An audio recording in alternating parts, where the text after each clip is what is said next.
right, so thank you very much. It's nice to be here in Pretoria with you. Oh, thank you so much for coming through. It's great to welcome you guys here to South Africa, to our hometown and to our gym. How long did you party for after that big win? Oh, geez, I wouldn't say it was only one, but it was one long one. Dricus Du Plessis, the fighter making UFC big in South Africa. The rugby player who switched to mixed martial arts stunned the UFC world when he beat Māori Australian Robert Whittaker last month, meaning the next big fight could be with New Zealand's very own champion, Israel Adesanya. It's fair to say the two didn't quite hit it off. Let's go. Shit. I'm African, but I ain't no brother of yours, son.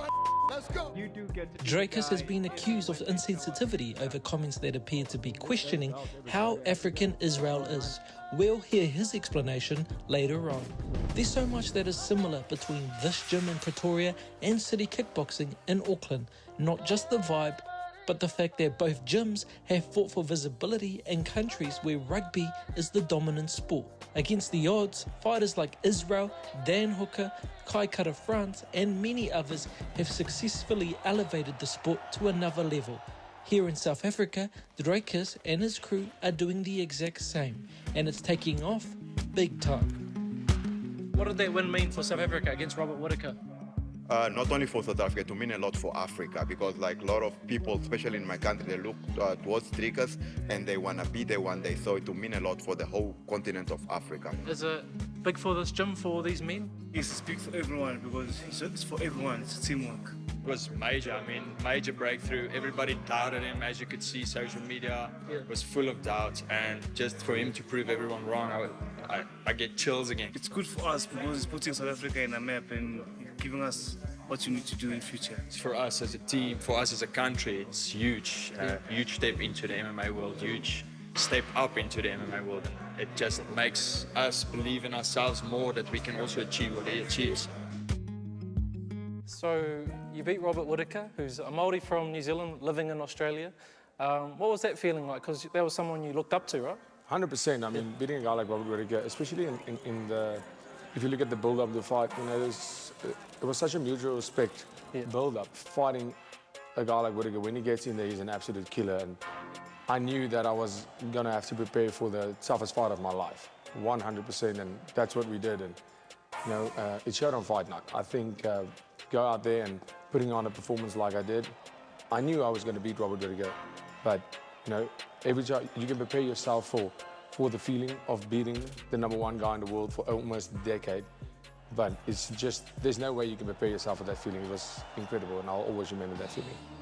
Israel Adesanya walks into the ring. Was that the right call for him to come in on a, you know, a night that should have been all about you? Joe, I'll tell you one thing. Yo, I don't need a DNA test. I don't need a 36andMe to know where I'm from. You don't even, if I do a 26andMe, they'll say I'm from Nigeria. Do a 26andMe DNA test. It'll tell you where you're from. I will show you where you're from. Yeah, you know, for me, that doesn't matter. You know, I think that made it even more about me. You know, I'm glad he felt what it feels like to be in there with me. You know, he tried to steal the spotlight, maybe. A lot of people say that, but I think he did the exact opposite. He gave me more spotlight and made himself look more like a clown, if you ask me. Look at me. Hey, stare off, just saying. Look at me. Come here, come here. The more, I would rather say, you know, what it did take away from me was, you know, it was about thinking about that I just beat Robert Whittaker. That's what that needed to do. He deserved that respect, Whittaker, as a fighter, as a martial artist. He deserved the respect of me celebrating beating him, not, you know, celebrating fighting somebody else already. So, and that's how I took it. Israel Adesanya! The undisputed king of the middleweights! You act like you don't know me. Boy, you know who I am now! I'm guessing you don't like Israel the person, but do you respect Israel the fighter? Can you separate the two? 100%. I think Izzy is an incredible fighter. I think, you know, anybody that says otherwise doesn't know anything about this sport. Izzy is incredible. He's nearing a middleweight GOAT status, but unfortunately, that will be cut short. I just know that I'm better. And, you know, for a guy, as a person, yes, I don't like Israel Adesanya, but that's not very hard. He's a very hard guy to like. As a fighter, there's no denying it. How much did that victory mean to South Africa? Absolutely everything. You know, this is a Rugby World Cup for us. Yeah. This is me going out there and playing the World Cup final against New Zealand. When we go out and play rugby, when we go out and perform in the Olympics, when we have a swim, when we go out and play cricket, everywhere, any sport we do, this country unites like you won't believe. It's incredible, and now I feel that. I feel that pressure, and I feel that love and support, and you know, that's what I do when I step in there. That's where this fire comes from. That's why I never quit. I have something much bigger than myself fighting for out there, and you know, it will mean the absolute world. One thing I do want to add to that is, obviously they want to make this fight in Australia, but you know, I'm injured, and other than that, didn't Israel say he wants to drag my carcass across South Africa? Let's do it in South Africa. We can make that happen. Yeah. You know, the UFC, they want to do Africa events. There's no better time than now, and I would love. And you know, he claims that this is his continent and not mine. So if this is your home continent and not mine, fight me on your home continent. Come and fight me in South Africa. Let's make history by doing the first African UFC event and make it the most memorable event ever. It's always been controversy between you and Izzy. There's kind of been like racial undertones and debates about it. I just want you to like pretty much have your say. So what were you saying about Izzy? Were you saying he wasn't African, or he wasn't a resident of Africa, or? No, let's get the story straight. Yeah. I simply stated the fact that I want to be the first residing African to be a UFC champion. Yeah. I'm the African fighter in the UFC. Myself and Cameron, we breathe the African air. We wake up in Africa every day. We train in Africa, we're African born, we're African raised. We still reside in Africa, we train out of Africa. That's an African champion, and that's who I'll be. I am the only residing African that is in title contention right now in the world. Yeah. That's never happened before. So you're saying it's just residency, right? 100%. Yeah. You know, I didn't say anything about real African. Yeah. I didn't say he was not a real African. I did not say I was more African. I don't know where that narrative came from, but whatever. It doesn't matter. If he's angry about that, if he needs to build up, I do not care if he's upset about it. I do not care if he's upset. What I said was the truth. And simply now, where are you now? In Pretoria, South Africa, where I live and where I train. And that was my statement, 100%. And racial undertones, absolutely not. I will not even be a part of a discussion of racial undertones, because I've never even closely said something like that. It would be ridiculous. It does not belong in this sport or in any sport. He made it like that. And I think, look, if it doesn't bother me. I just think as a champion, that's not the message. As I don't even want to be part of that discussion, because now I'm linked to that message according to him. And you know, I don't think it belongs anywhere in the world. Can you accept that Israel is a proud Nigerian man that lives in New Zealand? I know, he said his heart's Chinese, didn't he? So I don't know what he's proud of.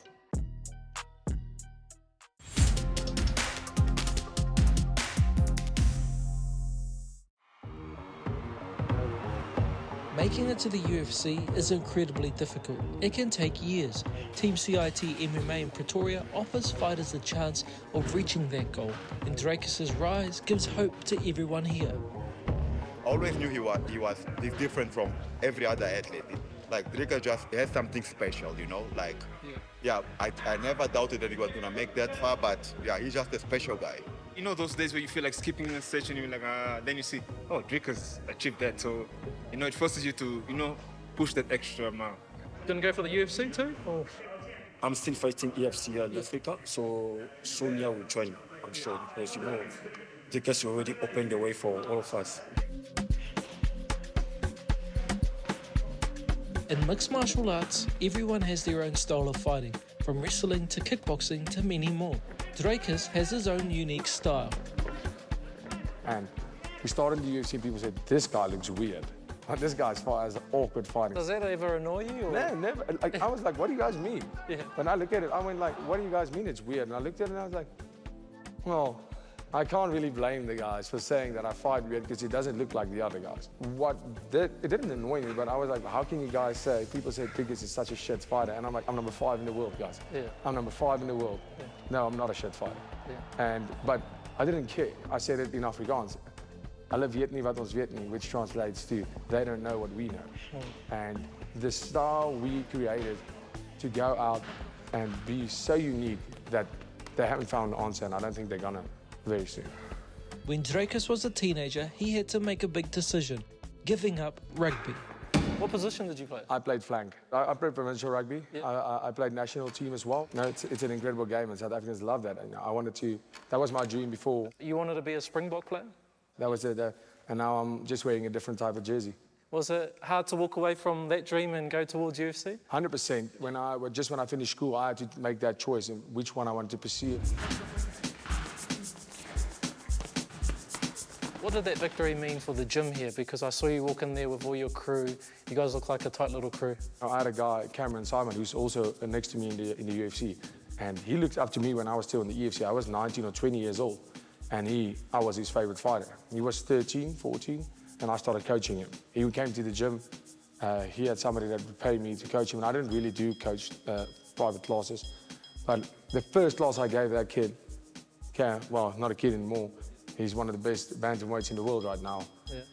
I saw the passion in his eyes that I saw in my own, that I felt in my heart when I saw MMA for the first time.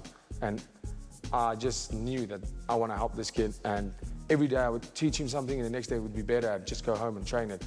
And where is he today? He's 22 years old. I mean, he's 3-0 in the UFC right now. It's an incredible. So just that journey alone, I've helped and inspired one guy to realize his dreams, and I'm getting goosebumps just saying it. We are introducing South African MMA to the world. It's an incredible honor, and when I come back to the gym, it's amazing, just to see how many more people, like young kids, teenagers that join the gym because they watched me fight and they watched Cameron fight. What hardships have you faced to get to where you are now? There's been hardships. There's been times where I thought, okay, I need to get a second job. There's been those times, there's been dark times, there's been depressing times, because, it's a lonely sport. There was a time where I was for 6 years or 7 years unbeaten as a champion, just defending belts, had 3 different titles, and I lost for the first time in a very long time after building that record. And the only reason I fought all those fights and just title fight after title fight, going up in weight divisions, down in weight divisions, was to get the attention of the UFC. And yeah, I lost one fight after all those years, after all the hard work, after everything I've did. And I just thought, now I have to start from the beginning. It took me 6 years. The only loss before that was when I was 20 years old. So it was a dark time, because now this dream of becoming a UFC champion all of a sudden just vanishes. Not the dream, just the reality, because I've lost. And now it feels like if I won 10 in a row and I couldn't get in there, how am I going to do it now? Yeah. And the call came.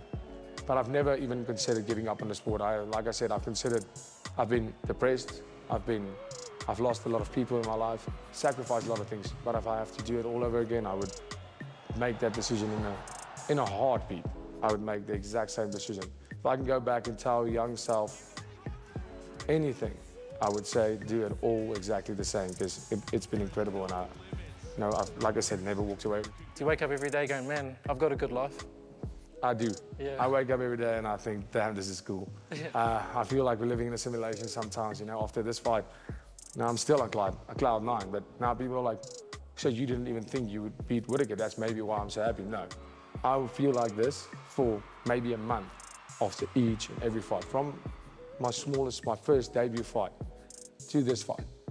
I think that's what makes me so good in this sport, is the passion I have for it and how much I love winning.